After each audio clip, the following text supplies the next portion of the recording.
देखिए last lecture में हम लोग स्टीफन्स लॉ को डिस्कस कर रहे थे, उसी को स्टार्ट करते हैं फिर से।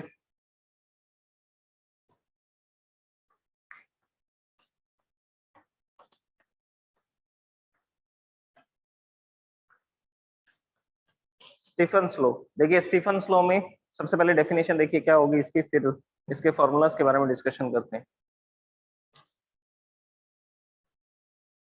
The amount of heat energy emitted, the amount of heat energy emitted per second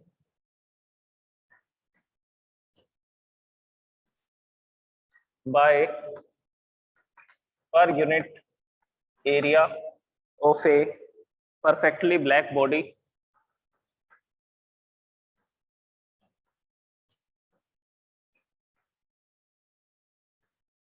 of a perfectly black body is directly proportional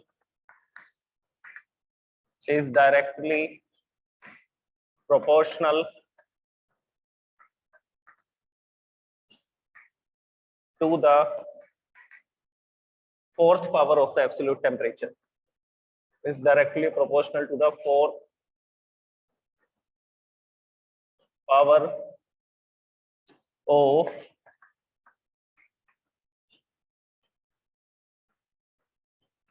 absolute temperature of the body.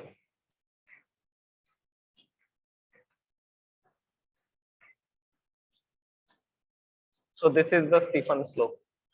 ये स्टीफन्स लॉ है। अब हम इसको फॉर्मूला के फॉर्म में भी लिख सकते हैं। देखिए बेसिकली एनर्जी इमिटेड पर सेकंड पर यूनिट एरिया, इसको क्या बोला जाता है? इसको एमिसिव पावर बोला जाता है।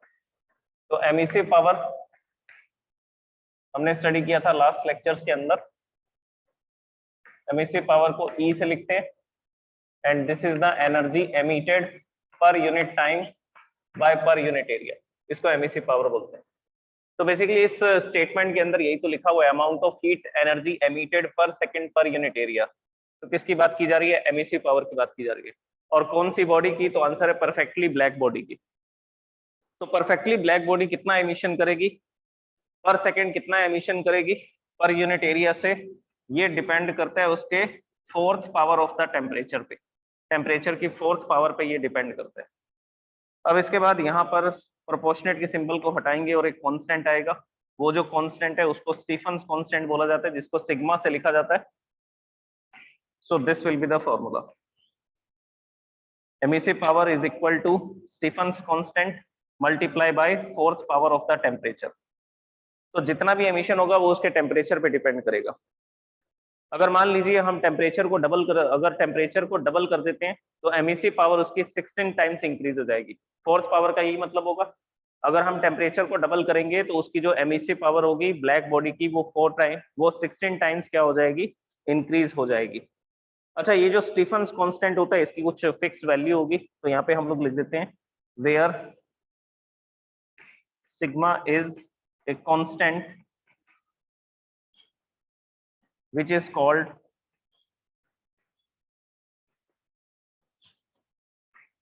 Stephen's constant, which is called Stephen's constant, comma its value is 5.67 into 10 to the power minus 8 watt meter inverse 2 and Kelvin inverse 4. This is the unit of the Stephen's constant. ये Stephen constant की value है और ये इसकी unit है। Okay, ये जो लो मैंने यहाँ पर लिखी है कि एमिसिव पावर जो है वो फोर्थ पावर पे डिपेंड करती है, फोर्थ पावर ऑफ टेम्परेचर पे डिपेंड करती है।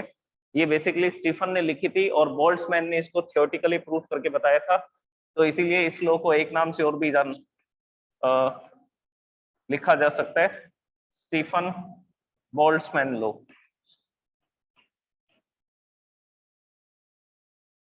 So this is also known as Stephen Boltzmann law. Okay, और ये एमिसिव पावर, ये मैंने आपको बता दिया एमिसिव पावर क्या होता है, energy emitted per unit time by per unit area of the black body. That is called emissive power.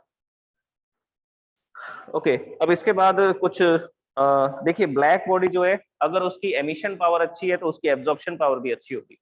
ये अभी हम लोग किरचॉफ लॉ में स्टडी करेंगे। नेक्स्ट लॉ जो आएगी वो किरचॉफ लॉ है, जिसमें आपको ये समझ में आएगा कि जिसकी एमिसिव पावर अच्छी होती है, मतलब कि जो एमिशन करता है वो क्या करता है, वो एब्जॉर्प्शन भी करता है, तो दोनों काम करता है। तो बेसिकली अभी ये जो लॉ लिखी गई है, इस लॉ में सिर्फ ये माना जा रहा है कि जो भी बॉडी है उसका टेम्परेचर कंसीडर किया गया है इसमें, और सराउंडिंग का टेम्परेचर कितना कंसीडर किया जा रहा है, तो आंसर है सराउंडिंग का टेम्परेचर 0 केल्विन कंसीडर किया जा रहा है। तो यहाँ पर हमारे पास ये जो टेम्परेचर है ये बॉडी का टेम्परेचर है, this is the temperature of the perfectly black body, और सराउंडिंग का जो टेम्परेचर है वो 0 केल्विन माना जा रहा है। लेकिन 0 केल्विन टेम्परेचर हमारे आसपास तो होता नहीं है, तो प्रैक्टिकली अगर हम इसके फॉर्मूला की बात करें तो फॉर्मूला में कुछ चेंजेस करने पड़ेंगे। क्या चेंजेस करने पड़ेंगे, ये तो उसकी एमिसिव पावर है, और जितनी एमिसिव पावर होती है उसी को एब्जॉर्प्शन पावर भी लिख सकते हैं। तो एब्जॉर्प्शन पावर का फॉर्मूला भी यही बनता है। एब्जॉर्प्शन पावर को किससे लिखा जाता है, ए से लिखा जाता है, पर सेकंड वो कितना एब्जॉर्प्शन करेगा, तो that formula is sigma and temperature of the surrounding fourth power of the temperature of the surrounding, तो ये इसकी एब्जॉर्प्शन पावर होगी। तो बेसिकली अगर हम एक ब्लैक बॉडी को कंसीडर कर रहे हैं और ये बोल रहे हैं कि आसपास का जो टेम्परेचर है वो 0 केल्विन नहीं है, तो उस समय पर वो एमिशन भी करेगा और उस समय पर वो एब्जॉर्प्शन भी करेगा। तो हमें क्या करना पड़ेगा, इसकी rate of loss of radiant power निकालनी पड़ेगी, रेडिएंट एनर्जी। देखिए अब इस केस में हम लोग इस फॉर्मूला को चेंज करते हैं। अगर सराउंडिंग का कुछ ना कुछ टेम्परेचर होगा, ये एक स्पेशल केस है।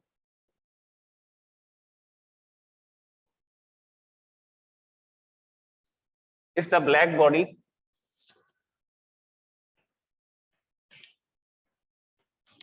ये स्पेशल केस है, फर्स्ट केस है।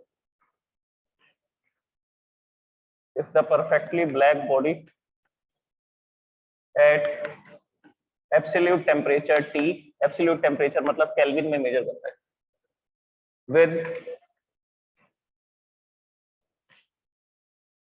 with the temperature of surrounding Ts, surrounding का टेम्परेचर जो है उसको Ts लिखा जा रहा है। If the black body at temperature T with the temperature of surrounding Ts emits energy as well as receive,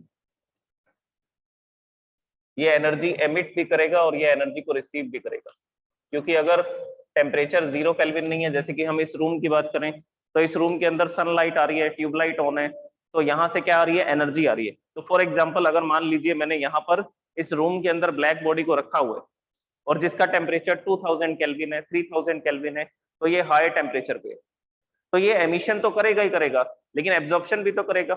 आसपास से सनलाइट आ रही है, यहाँ पर एक सोर्स लगा हुआ है, ट्यूबलाइट लगी हुई है, तो ट्यूबलाइट से भी तो इलेक्ट्रोमैग्नेटिक वेव्स आ रही हैं, तो ये इसको एब्जॉर्ब भी करेगा। तो ये एमिशन भी करेगा और एब्जॉर्प्शन भी करेगा, और एब्जॉर्प्शन पावर उस समय 0 होगी जब आसपास का सराउंडिंग का टेम्परेचर कितना होगा, 0 केल्विन। तो 0 केल्विन टेम्परेचर पर ये एब्जॉर्ब नहीं कर पाएगा। Okay, if the black body at temperature T with the temperature of surrounding Ts, it emits energy as well as receives, ये एनर्जी को एमिट भी करेगा और रिसीव भी करेगा। So now the net rate of loss of radiant energy, so net rate of loss of radiant energy per unit area, आप इसको ऐसा लिखना चाहें तो ऐसा भी लिख सकते हैं, नहीं तो आप इसको क्या लिख सकते हैं, और you can say that net emissive power, ये भी लिखा जा सकता है इसकी जगह पर, नेट एमिसिव पावर। अभी मैंने आपको बताया था एमिसिव पावर क्या होता है, एमिसिव पावर होता है energy emitted divide by time पर सेकंड, मतलब पर यूनिट एरिया। तो पर यूनिट एरिया में से पर सेकंड जितनी एनर्जी एमिट होती है उसको एमिसिव पावर बोलते हैं। तो यही तो लिखा हुआ है, rate of loss of radiant energy. तो वो जितना एमिशन करेगा उतनी एनर्जी का क्या होगा, उसमें लॉस होगा। जैसे कोई मेरे पास बॉडी है, वो पर सेकंड 100 जूल की एनर्जी को रेडिएट कर रही है, तो वही उसकी इमिसिव पावर है और पर सेकंड उसमें उतनी ही एनर्जी का लॉस हो रहा है। अगर कोई बॉडी, जैसे ये बॉडी है मेरे पास, तो ये 100 जूल की एनर्जी को रेडिएट कर रही है पर सेकंड सराउंडिंग में, 100 जूल की एनर्जी को रेडिएट कर रही है, तो इस बॉडी की एनर्जी कितनी कम हो जाएगी? तो आंसर है 100 जूल कम हो जाएगी अगर ये 100 जूल का लॉस करेगा तो। इसी को एमिसिव पावर बोलते हैं और इसी को क्या बोलते हैं? Rate of loss of radiant energy पर यूनिट एरिया। दोनों का मतलब एक ही है। तो अब जो एमिसिव पावर है उसका फॉर्मूला क्या बनेगा? उसका फॉर्मूला बनेगा sigma temperature of the body and temperature of the surrounding and with the fourth power, और फोर्थ पावर के साथ में। और ये जो फॉर्मूला है ये किसके लिए? तो आंसर है ये तो परफेक्टली ब्लैक बॉडी के लिए। This is for the perfectly black body. तो ये परफेक्टली ब्लैक बॉडी के लिए जब सराउंडिंग का टेम्परेचर 0 केल्विन नहीं है उस समय पे ये फॉर्मूला लगाना है, और जब सराउंडिंग का टेम्परेचर 0 केल्विन कंसीडर किया जाता है उस समय पर बॉडी सिर्फ एमिशन करेगी, कोई एब्जॉर्प्शन नहीं करेगी, तो उस समय ये फॉर्मूला अप्लाई करेंगे। तो ये दो फॉर्मूला इसमें बनेंगे। अब इसमें एक और स्पेशल केस है, उसके बारे में डिस्कस करते हैं। नेक्स्ट स्पेशल केस, ये तो परफेक्टली ब्लैक बॉडी के लिए था, एंड फॉर ऑल बॉडीज, जो अलग अलग तरह की डिफरेंट बॉडीज हैं उनके लिए भी तो डिस्कस करना पड़ेगा, उनकी एमिसिव पावर क्या होगी।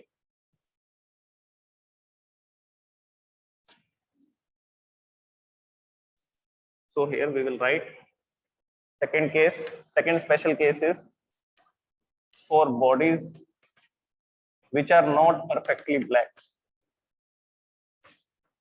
which are not perfectly black bodies, which are not perfectly black bodies। उसके लिए हम लोग क्या लिखेंगे? नेट एमिसिव पावर, कितना एमिशन करेगा पर सेकंड ये बॉडी। नेट एमिशन पावर या emissive power will be given as E is equal to, यहाँ पर एक कांस्टेंट और ऐड कर देंगे, वो कांस्टेंट होगा epsilon, epsilon sigma T to the power 4, this is the temperature of the body and this is the temperature of the surrounding, so this will be the formula। अब इसमें ये सिमेशन, इसमें ये एप्सिलॉन क्या है? ये जो हमने सिंबल लिखा है इस सिंबल को क्या बोलते हैं? इस सिंबल को एप्सिलॉन बोलते हैं, ग्रीक लैंग्वेज का सिंबल है। और इसको यहाँ पर क्यों यूज किया जा रहा है? एप्सिलॉन होता है emissivity of the body.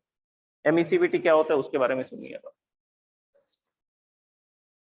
Emissivity basically comparison है, परफेक्टली ब्लैक बॉडी का दूसरी बॉडीज के साथ कंपैरिजन है, तो उसको हम लोग एमिसिविटी बोलते हैं। अब एग्जांपल सुनो, जैसे कि हमारे पास एक टंगस्टन का फिलामेंट है, बल्ब के अंदर हम लोग यूज करते हैं टंगस्टन फिलामेंट को, so it is used in electric bulb, ये इलेक्ट्रिक बल्ब में यूज करते हैं। तो इलेक्ट्रिक बल्ब में जैसे इलेक्ट्रिसिटी पास करते हैं, इलेक्ट्रिसिटी पास करते ही वो अप्रोक्सीमेटली 3000 केल्विन पर हीटअप हो जाता है, लगभग 2700 डिग्री सेल्सियस हो गया। तो 2700 डिग्री सेल्सियस पे वो गर्म होगा, गर्म होकर के वो फिलामेंट क्या करेगा? एनर्जी का एमिशन करेगा, एनर्जी का एमिशन करेगा।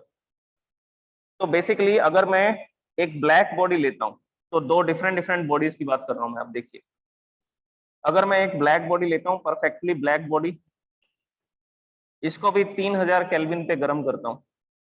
इसी तरह से मैंने यहाँ पर दूसरा सब्सटेंस कौन सा ले रखा है? दूसरा सब्सटेंस मैंने टंगस्टन ले रखा है। टंगस्टन भी 3000 केल्विन टेम्परेचर पर है। अब ये जो एमिशन कर रहा है उस एमिशन को हम लोग बोल रहे हैं 100%, और 3000 केल्विन पर टंगस्टन जो एमिशन करता है वो एमिशन कितना होता है? वो एमिशन होता है 40%। तो बेसिकली ये 40% किसका है? ये 40% ब्लैक बॉडी के कंपैरिजन में बोला जा रहा है। अगर ये पर सेकंड 100 जूल की एनर्जी रेडिएट करता है 3000 केल्विन पर, तो ये पर सेकंड सिर्फ कितनी एनर्जी को रेडिएट करेगा? 40 जूल की एनर्जी को रेडिएट करेगा। तो इसका जो इसके साथ कंपैरिजन किया जा रहा है इसी को क्या बोला जाता है? एमिसिविटी। ये जो एप्सिलॉन हमने यहाँ पे सिंबल लगाया है, this is called emissivity of the bodies, of the body, of the substance. ये वो कितना एमिशन करेगा किसके कंपैरिजन में? ब्लैक बॉडी के कंपैरिजन में एट द सेम टेम्परेचर। तो अगर ब्लैक बॉडी 3000 केल्विन पे रखते हैं तो वो 100 जूल की एनर्जी रेडिएट करता है। अगर टंगस्टन को हम 3000 केल्विन पे रखते हैं तो वो 40 जूल की एनर्जी को रेडिएट करता है। तो हमने ये बोला कि टंगस्टन का जो एमिसिविटी होती है, टंगस्टन की एमिसिविटी जो होती है वो कितनी होती है, 0.40 होती है। मल्टीप्लाई बाय 100 करोगे तो परसेंट में आ जाएगा। तो ये एमिसिविटी जो होती है इसका कोई यूनिट नहीं होता, ये बेसिकली एक नंबर है, ये सिर्फ एक कंपैरिजन है, ये एक रेशो है। किसका रेशो है? The energy emitted per second per unit area by the body and the energy emitted per second per unit area by the black body. तो इसके रेशो को क्या बोला जाता है? एमिसिविटी बोला जाता है। तो ये मैंने आपको एग्जांपल से एक्सप्लेन किया। अब मैं इसका फॉर्मूला लिख देता हूँ एमिसिविटी का। हम लोग ऑलरेडी इसको डिस्कस कर चुके हैं वैसे तो।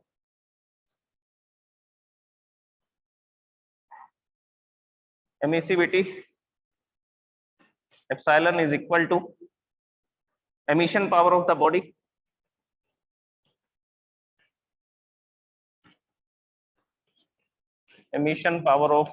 body divided by emissive power of black body, perfectly black body।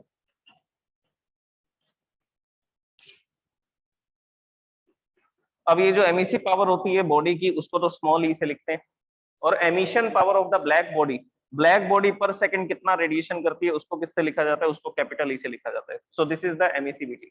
So emissivity सिर्फ एक नंबर होगा, it is a pure ratio. Pure ratio का मतलब होता है कि अपस्टेयर्स में जो क्वांटिटी है डाउनस्टेयर्स में भी वही क्वांटिटी है। यहाँ पर भी एमिशन पावर लिखा हुआ है, यहाँ पर भी एमिशन पावर लिखा हुआ है, तो इसकी जो यूनिट होगी इसकी जो यूनिट होगी कैंसिल हो जाएंगी। So it is a unitless quantity. तो ये यूनिटलेस क्वांटिटी है। दूसरा डायमेंशनलेस क्वांटिटी है, इसके कोई डायमेंशंस नहीं होंगे। अगर यूनिट नहीं है तो डायमेंशंस भी नहीं होंगे, because it is a pure ratio of similar quantities, क्योंकि ये प्योर रेशियो है और दोनों ही सिमिलर क्वांटिटीज है। This is the emission power of the body and this is the emission power of the black body at the same temperature। जैसे अभी मैंने आपको एग्जांपल दिया कि अगर 3000 केल्विन पे एक ब्लैक बॉडी होती है तो पर सेकंड 100 जूल की एनर्जी रेडिएट करती है, और अगर 3000 केल्विन पे टंगस्टन होता है तो वो पर सेकंड 40 जूल की एनर्जी को रेडिएट करता है। तो इसका जो रेशियो बनेगा अब देख लीजिए, उसी एग्जाम्पल से इसको कैलकुलेट कर देते हैं। पर सेकंड टंगस्टन 40 जूल की एनर्जी रेडिएट करता है और black body per second 3000 kelvin पे 100 जूल की एनर्जी को रेडिएट करती है। So emissivity of the tungsten is 0.4। तो एमिसिविटी टंगस्टन की कितनी लिखी जाती है? 0.4 लिखी जाती है। तो बेसिकली हम अलग अलग मटेरियल्स की एमिसिविटी कैलकुलेट कर सकते हैं, प्रैक्टिकली कैलकुलेट कर सकते हैं। आपको ब्लैक बॉडी को गर्म करना है 3000 केल्विन पे, टंगस्टन को भी गर्म करना है 3000 केल्विन पे, और दोनों में ये देखना है कि पर सेकंड वो कितना कितना एमिशन कर रहे हैं, और रेशो से हम लोग क्या कर सकते हैं? एमिसिविटी कैलकुलेट करके बता सकते हैं। So it is a number, it is a pure ratio. Okay, अब आते हैं हम इसके न्यूमेरिकल्स पे। तो एमिसिविटी के बारे में और एमिशन के बारे में हम लोग स्टडी कर चुके हैं, स्टीफन्स लॉ भी पढ़ लिया। अब हम इसके न्यूमेरिकल्स की बात करते हैं।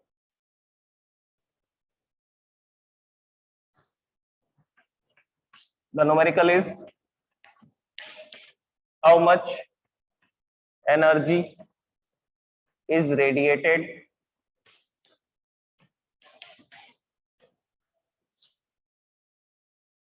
per second, how much energy is radiated per second from a tungsten lamp, from a tungsten lamp at 3000 Kelvin, at 3000 Kelvin. The surface area of the lamp is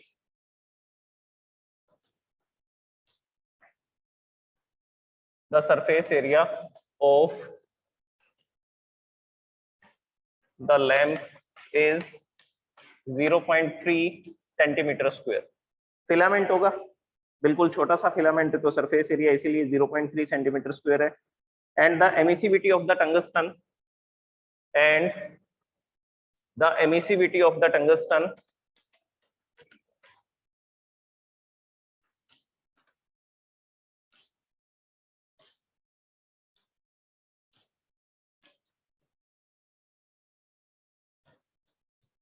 epsilon is 0.4।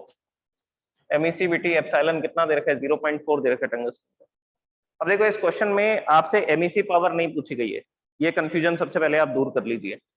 इसमें लिखा हुआ है energy is radiated per second, कितनी energy radiate हो रही है पर second. Emissive power क्या होती है? एमिसिव पावर तो होती है एनर्जी रेडिएटेड पर यूनिट टाइम पर सेकेंड, पर यूनिट एरिया पर सेकेंड, ये इसका फॉर्मूला होता है। अब बेसिकली क्वेश्चन में क्या पूछा गया, क्वेश्चन में पूछा जा रहा है एनर्जी एमिटेड पर सेकेंड, एरिया का नाम नहीं लिया जा रहा, तो हमें क्या करना पड़ेगा, फॉर्मूला को चेंज करना पड़ेगा पहले तो। अब सॉल्यूशन लिखते हैं। सॉल्यूशन में सबसे पहले क्या क्या गिवन है इसमें, इसमें गिवन है temperature of the tungsten 3000 kelvin, और सराउंडिंग का टेम्परेचर दिया नहीं हुआ, इसका मतलब सराउंडिंग का टेम्परेचर 0 केल्विन है। सिर्फ आपको इसमें एमिशन पावर बतानी है, और एब्जॉर्प्शन ये करेगा ही नहीं, क्योंकि सराउंडिंग का टेम्परेचर तो गिवन ही नहीं है। इसका मतलब ये जो टंगस्टन है 3000 केल्विन पर है, और आसपास का जो सराउंडिंग है वो 0 केल्विन टेम्परेचर पर है, तो सिर्फ ये रेडिएशन करेगा, एब्जॉर्प्शन नहीं करेगा। सो temperature of the body is 3000 kelvin. Surface area, area कितना गिवन है, 0.3 सेंटीमीटर स्क्वायर, इसको मीटर स्क्वायर में करना है। मीटर स्क्वायर में करने के लिए क्या करेंगे, 0.3 ये सेंटीमीटर इंटू सेंटीमीटर है, इस सेंटीमीटर को मीटर में बदलना है तो डिवाइड बाय 100 करेंगे, फिर हम इसको मीटर में लिख सकते हैं। अब ये वाले सेंटीमीटर को मीटर में बदलना है तो इसके डिवाइड बाय 100 करेंगे, फिर इस सेंटीमीटर को हम लोग मीटर लिख सकते हैं। तो ultimately divide by 10 to the power 4 करना है, तो 100 into 100 this will be 10 to the power 4, और 10 टू द पावर 4 अपस्टेयर्स में जाएगा तो 10 टू द पावर -4 हो जाएगा। तो जब सेंटीमीटर स्क्वायर को मीटर स्क्वायर में कन्वर्ट करना होता है तो आपको याद रखना है कि 10 टू द पावर -4 से इसको मल्टीप्लाई करना है। तो ये सेंटीमीटर स्क्वायर से किस में कन्वर्ट हो जाएगा, मीटर स्क्वायर में कन्वर्ट हो जाएगा। एसआई यूनिट में क्वेश्चन को सॉल्व करेंगे तो हमने इसको एसआई यूनिट में कन्वर्ट कर लिया। ओके, सराउंडिंग का टेम्परेचर गिवन नहीं है, तो सराउंडिंग का जो टेम्परेचर है वो हम लोग क्या मानेंगे, 0 केल्विन मानेंगे। इसके अलावा इसमें emissivity of the tungsten is given, this is 0.4, ये 0.4 दे रखी है। अब हम इसका फॉर्मूला लिखते हैं। स्टीफन ने जो फॉर्मूला दिया था, स्टीफन और बोल्ट्जमैन ने, and that formula is emissive power is equal to sigma epsilon sigma temperature of the body and temperature of the surrounding with the fourth power. Fourth power के साथ लिखते हैं दोनों को। अब वैल्यूज पुट कर देते हैं सारी। अच्छा, वैल्यूज कैसे पुट करें, एमईसी पावर थोड़ी पूछे, एमईसी पावर का फॉर्मूला यहाँ लिखना पड़ेगा। क्या होता है एमईसी पावर का फॉर्मूला, एमईसी पावर का फॉर्मूला होता है energy emitted per unit time पर यूनिट एरिया। तो ये वैल्यू हम लोग इसमें पुट कर देंगे। जैसे ही इसमें वैल्यू पुट करेंगे तो देखिए फॉर्मूला को हमें चेंज करना पड़ेगा। This is the energy emitted per unit time पर unit area, epsilon sigma fourth power of the temperature of the body and fourth power of the temperature of the surrounding. तो यहाँ पर ये area divide में आ रहा है, यहाँ आएगा तो मल्टीप्लाई में आ जाएगा।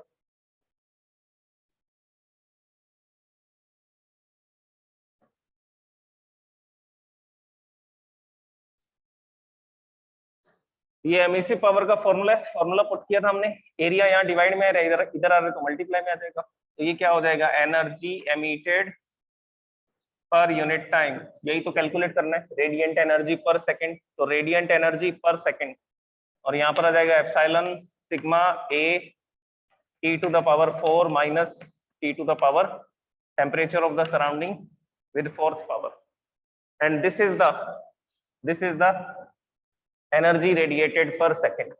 ये हमें कैलकुलेट करना था क्वेश्चन में।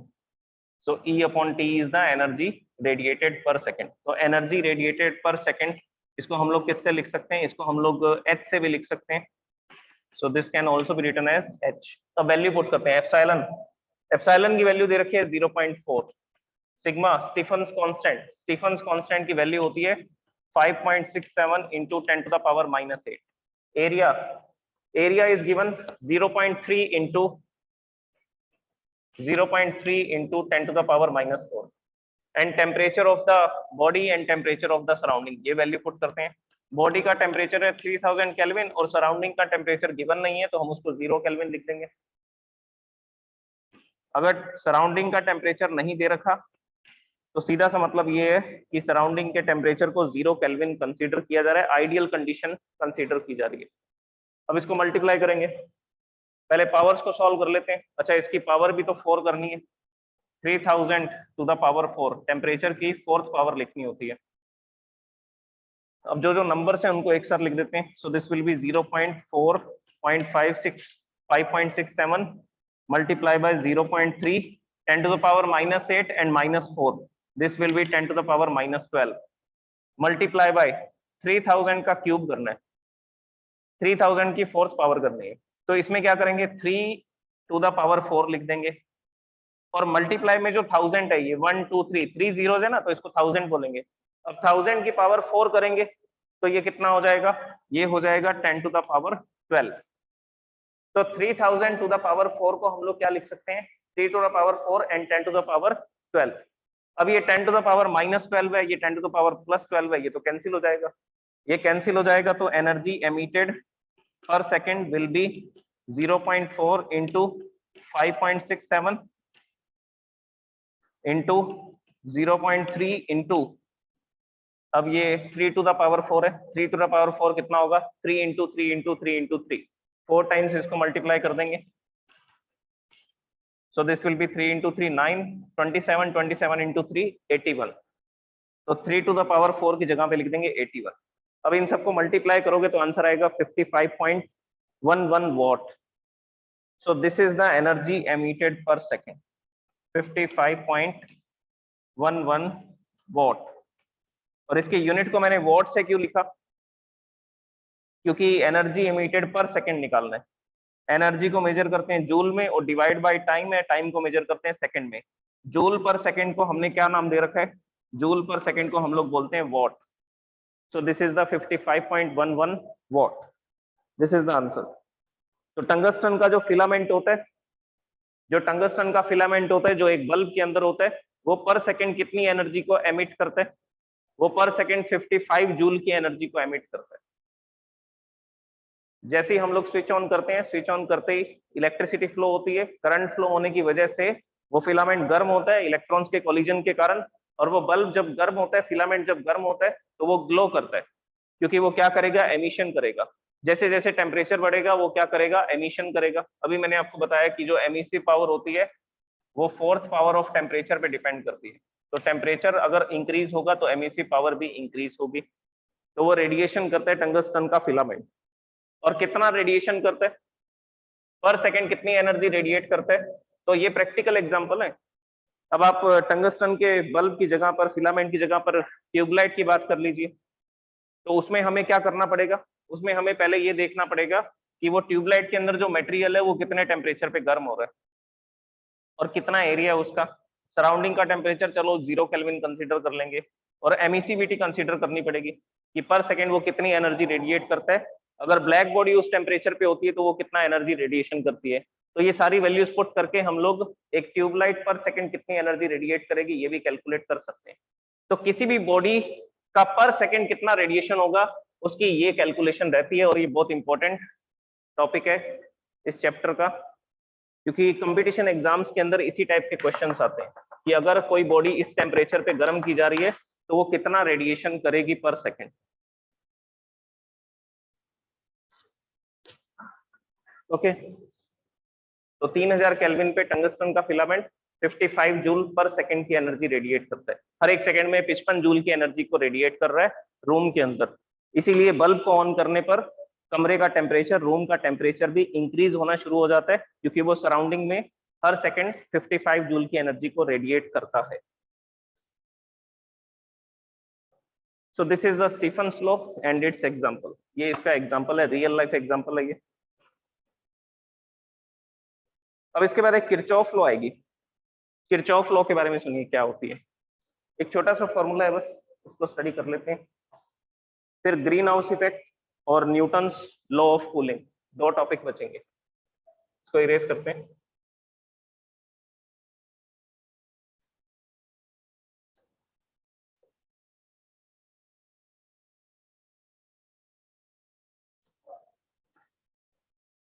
Now the next topic is Kirchhoff's law. देखिए किरचॉफ ने एक लॉ लिखी, उसमें उन्होंने कुछ ऑब्जर्वेशन थे, क्या क्या ऑब्जर्वेशन थे उनके, देखिए। ऑब्जर्वेशन ये है कि किसी एक फिक्स्ड वेवलेंथ के लिए, मतलब कि अगर कोई बॉडी रेड कलर की लाइट एमिट कर रही है तो वो रेड कलर की लाइट को ही एब्जॉर्ब करेगी। So emissive power of a fixed wavelength and absorption power of a fixed wavelength इनका जो रेशो होता है वो रेशो हमेशा कांस्टेंट रहता है। वो रेशो हमेशा क्या रहता है? वो रेशो हमेशा कांस्टेंट रहता है। तो कोई भी बॉडी, ये किसके लिए है? तो इसके लिए आपको कुछ कंडीशंस याद रखनी है। Eight fix temperature, temperature change नहीं होना चाहिए, एक फिक्स टेम्परेचर की बात की जा रही है। जैसे कोई बॉडी, जैसे हम लोग किसी ऑब्जेक्ट को देख रहे हैं, वो रेड कलर का दिखाई दे रहा है, जैसे कि लीव्स होती हैं, ट्री की जो लीव्स होती हैं, पेड़ों के जो पत्ते होते हैं, वो ग्रीन कलर के दिखाई देते हैं। तो वो ग्रीन कलर के क्यों दिखाई देते हैं? सनलाइट से तो 7 कलर्स आ रहे हैं, व्हाइट लाइट आ रही है, और व्हाइट लाइट का मतलब है कि उसमें 7 कलर आ रहे हैं, लेकिन वो सिर्फ कौन से कलर को रिफ्लेक्ट कर रहे हैं? तो वो सिर्फ ग्रीन कलर को रिफ्लेक्ट कर रहे हैं, बाकी सारे कलर्स को वो एब्जॉर्ब कर रहे हैं। तो जो लीव्स होती हैं वो 7 कलर्स में से 6 कलर्स को एब्जॉर्ब करती हैं, और सिर्फ एक ग्रीन कलर को क्या करती हैं? रिफ्लेक्ट करती हैं। ग्रीन कलर को क्या करती हैं? रिफ्लेक्ट करती हैं। तो वो जो लीफ है वो ग्रीन कलर को एमिट कर रही है, ग्रीन कलर को एमिट कर रही है, और ग्रीन कलर का ही क्या कर रही है? एब्जॉर्प्शन। तो बेसिकली क्या हो रहा है? जो उसकी एमिसिव पावर होगी और जो उसकी एब्जॉर्प्शन पावर होगी, उसका जो रेशो होगा वो उस फिक्स कलर के लिए, उस फिक्स वेवलेंथ के लिए, वो रेशो हमेशा क्या रहेगा? कांस्टेंट रहेगा एट फिक्स टेम्परेचर। किस टेम्परेचर के लिए? फिक्स टेम्परेचर के लिए। And for fixed wavelength, and for a particular wavelength, fix का मतलब है पर्टिकुलर, एट पर्टिकुलर टेम्परेचर और पर्टिकुलर वेवलेंथ। तो ये दो कंडीशंस याद रखनी है आपको। पर्टिकुलर टेम्परेचर और पर्टिकुलर वेवलेंथ के लिए इनका रेशियो हमेशा कांस्टेंट रहता है, और इस कांस्टेंट की भी कुछ एक वैल्यू होती है। वो कांस्टेंट की वैल्यू क्या होती है? तो बेसिकली ये जो कांस्टेंट है वो कांस्टेंट होता है emissive power of A black body at that temperature for that wavelength. तो जिस वेवलेंथ और जिस टेम्परेचर के लिए ये रेशियो को फाइंड किया जा रहा था, और उसी टेम्परेचर और उसी वेवलेंथ के लिए जब हम ब्लैक बॉडी का रेडिएशन देखेंगे, तो बेसिकली ये कांस्टेंट उस ब्लैक बॉडी के रेडिएशन के बराबर आएगा। सो E is the, this is the emissive power of A perfectly black body. Capital E is the emissive power of a perfectly black body at that temperature for that wavelength. At that temperature for that wavelength. देखो ये जो ratio है ना, ये बहुत important factor के बारे में बताता है। वो इंपॉर्टेंट फैक्टर ये है कि जिस मटेरियल की एमिसिव पावर अच्छी होगी उसकी एब्जॉर्प्शन पावर भी अच्छी होगी, और वो एक अच्छा रिफ्लेक्टर नहीं होगा। तो जो सब्सटेंस की एमिशन पावर बढ़िया होती है, वो उस सब्सटेंस का एब्जॉर्प्शन पावर भी अच्छी होती है। तो बेसिकली वो जितना एमिशन करेगा उतना ही एब्जॉर्प्शन करेगा, और इसका जो रेशियो है वो हमेशा कांस्टेंट रहेगा। अगर आप टेम्परेचर इंक्रीज करोगे तो वेवलेंथ भी बदल जाएगी, क्योंकि बेसिकली जो वेवलेंथ है ये हमने वीन्स डिस्प्लेसमेंट लॉ में स्टडी किया था। ये हमने स्टडी किया था Wien's displacement law. Wien's displacement law क्या कहती है? वीन्स डिस्प्लेसमेंट लॉ कहती है कि वेवलेंथ जो होती है ना, जो कलर होता है रेडिएशन का, it is inversely proportionate to the temperature. तो अगर हम टेम्परेचर बढ़ाएंगे तो वेवलेंथ कम होगी। तो फॉर एग्जांपल ये किसी पर्टिकुलर टेम्परेचर पे ये रेशियो आ रहा था, अब हमने क्या कर दिया? टेम्परेचर इंक्रीज कर दिया। टेम्परेचर इंक्रीज करते ही वेवलेंथ कम हो जाएगी, मतलब कि फ्रीक्वेंसी बढ़ जाएगी। पहले रेड कलर का एमिशन हो रहा था, अब ग्रीन कलर का एमिशन हो रहा है, या ब्लू कलर का एमिशन हो रहा है। तो रेड और ब्लू कलर में क्या डिफरेंस है? जो रेड कलर की वेव है वो ऐसी है, जिसकी फ्रीक्वेंसी फॉर एग्जांपल 2 हर्ट्ज है, और जो ब्लू कलर की वेव है वो ये है। तो दोनों में किसका डिफरेंस है? दोनों में वेवलेंथ का डिफरेंस है। इसकी वेवलेंथ ज्यादा है, बड़ी है, लॉन्गर वेवलेंथ है, इसकी शॉर्टर वेवलेंथ है। तो टेम्परेचर बढ़ाने से वेवलेंथ कम हो जाएगी, मतलब कलर भी चेंज हो जाएगा। तो एक पर्टिकुलर वेवलेंथ या पर्टिकुलर कलर के लिए और पर्टिकुलर टेम्परेचर के लिए रेशियो कांस्टेंट रहता है, और ये कांस्टेंट किसके बराबर आता है? ये कांस्टेंट आता है emissive power of A perfectly black body at that temperature and for that wavelength. उस टेम्परेचर पे ब्लैक बॉडी जो एमिशन करेगी, इन दोनों का रेशियो उसके बराबर आएगा। This is the Kirchhoff's law. और ये किरचॉफ लॉ सिर्फ ये बताती है कि जिसकी एमिशन पावर अच्छी होती है उसकी एब्जॉर्प्शन पावर भी अच्छी होती है। तो बेसिकली हम इसमें एक स्टेटमेंट लिखना चाहेंगे, गुड रेडिएटर्स रेडिएटर मतलब जो रेडिएशन करते हैं, मतलब जिसकी एमिसिव पावर अच्छी होती है। Good radiators are good absorbers, good radiators are good absorbers. तो जो अच्छा रेडिएटर होगा, जो अच्छा एमिशन करेगा, वो एब्जॉर्बर भी अच्छा होगा।